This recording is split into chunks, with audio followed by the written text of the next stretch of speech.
American സ്വപ്നങ്ങൾക്കുമേൽ കരിനിഴൽ വീഴ്ത്തിക്കൊണ്ട് പുതിയൊരു നിയമനിർമ്മാണം വാഷിംഗ്ടണിൽ ഒരുങ്ങുകയാണ്. ജോലിക്കും സ്ഥിരതാമസത്തിനുമായി യുഎസിനെ ഉറ്റുനോക്കുന്ന ലക്ഷക്കണക്കിന് വിദേശികളെ ആശങ്കയിലാഴ്ത്തി അമേരിക്കൻസ് ഫസ്റ്റ് ഇമിഗ്രേഷൻ ആക്ട് കോൺഗ്രസിൽ അവതരിപ്പിക്കപ്പെട്ടിരിക്കുന്നു. റിപ്പബ്ലിക്കൻ പ്രതിനിധി ബാരി മൂർ കൊണ്ടുവന്ന ഈ ബില്ല് വെറുമൊരു നിയമ ഭേദഗതി മാത്രമല്ല, വിദേശികൾക്കുള്ള വാതിലുകൾ കൊട്ടിയടയ്ക്കുന്ന കടുത്ത നിയന്ത്രണങ്ങളുടെ ഒരു തുടക്കമാണ്. ഗ്രീൻ കാർഡ് ലോട്ടറി മുതൽ പൗരത്വ നിയമങ്ങൾ വരെ അഴിച്ചുപണിയാൻ ലക്ഷ്യമിടുന്ന ഈ നീക്കം ആഗോളതലത്തിൽ തന്നെ വലിയ ചർച്ചയാവുകയാണ്. 6 പ്രധാന വെല്ലുവിളിയാണ് അമേരിക്കയിലെ വിദേശ തൊഴിലാളികൾ നേരിടാൻ പോകുന്നത്. 1. Americans first immigration act. 2. Green card lottery നിർത്തും. 3. മാതാപിതാക്കൾക്കും സഹോദരങ്ങൾക്കും വിസ നൽകരുത്. 4.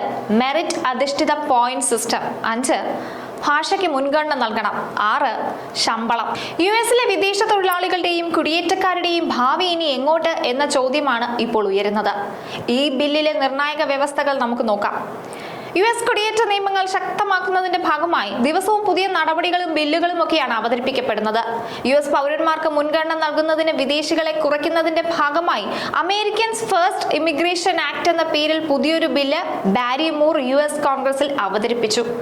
വിദേശികൾക്ക് പൗരത്വം നൽകുന്നത് കുറയ്ക്കാനാണ് ഇതിലൂടെ ലക്ഷ്യമിടുന്നത്.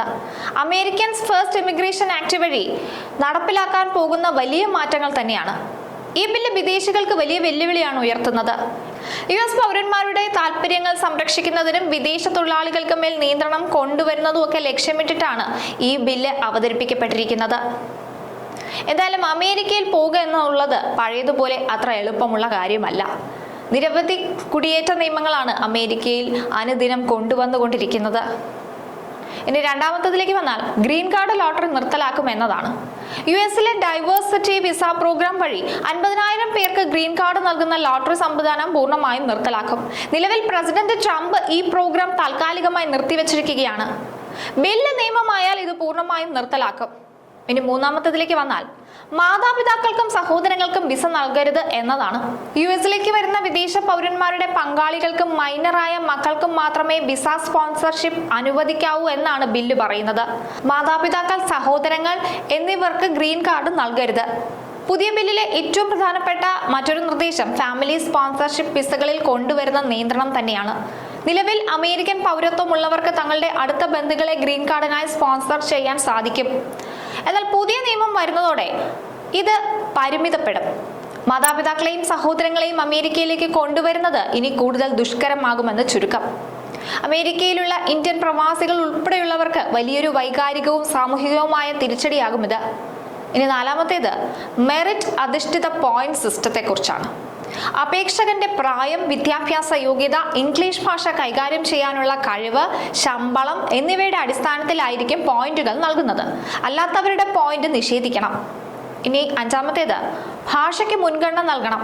അതായത് ഇംഗ്ലീഷ് ഭാഷാ പരീക്ഷകൾ നിർബന്ധമാക്കണമെന്ന് ബില്ല് പറയുന്നു. ഏറ്റവും അവസാനത്തേത് ശമ്പളത്തെക്കുറിച്ചാണ്.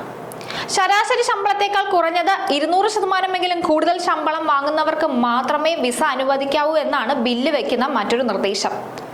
അമേരിക്കൻ പൗരന്മാർക്ക് ലഭ്യമാകാത്ത തൊഴിലുകളിൽ മാത്രം വിദേശികളെ നിയമിക്കുക എന്ന നയം കർശനമാക്കുന്നതോടെ വിദേശ ഉദ്യോഗാർത്ഥികളെ നിയമിക്കാൻ കമ്പനികൾ മടിക്കും. ഉയർന്ന ശമ്പള പരിധിയും കർശനമായ വിദ്യാഭ്യാസ യോഗ്യതകളും നിർബന്ധമാക്കുന്നതിലൂടെ വിദേശ പ്രൊഫഷണലുകളുടെ കുടിയേറ്റം വലിയ രീതിയിൽ കുറയ്ക്കാനാണ് ഈ നിയമത്തിലൂടെ ലക്ഷ്യമിടുന്നത്. അമേരിക്കൻസ് ഫസ്റ്റ് എന്ന മുദ്രാവാക്യം കുടിയേറ്റ നിയമങ്ങളിൽ പ്രായോഗികമാക്കുമ്പോൾ അത് ആഗോളതലത്തിൽ വിപണിയിൽ വലിയ ചലനങ്ങൾ ഉണ്ടാക്കുമെന്ന് ഉറപ്പാണ്. അവതരിപ്പിച്ച ഈ ബില്ല് നിയമമായി മാറിയാൽ ദശാബ്ദങ്ങളായി തുടരുന്ന അമേരിക്കയുടെ ഉദാരമായ കുടിയേറ്റ നയങ്ങൾക്കാണ് അന്ത്യമാകുന്നത്. ലോകത്തിന്റെ വിവിധ ഭാഗങ്ങളിൽ നിന്നുള്ള പ്രതിഭകളെ ആകർഷിച്ചിരുന്ന രാജ്യം ഇനി സ്വന്തം പൗരന്മാർക്ക് മാത്രമായി പരിമിതപ്പെടുമോ എന്ന ചോദ്യം ബാക്കിയാകുന്നു. ഇത് നിലവിലുള്ള പ്രവാസികളെയും ഭാവിയിൽ യുഎസിലേക്ക് ചേക്കേറാൻ ആഗ്രഹിക്കുന്നവരെയും ഒരുപോലെ പ്രതിസന്ധിയിലാക്കുന്നതാണ്. വരും ദിവസങ്ങളിൽ യുഎസ് കോൺഗ്രസിൽ നടക്കുന്ന ചർച്ചകളും വോട്ടിംഗും കുടിയേറ്റക്കാരുടെ ഈ വിധി നിർണ്ണയിക്കുന്നതിൽ പ്രധാന പങ്ക് വഹിക്കും.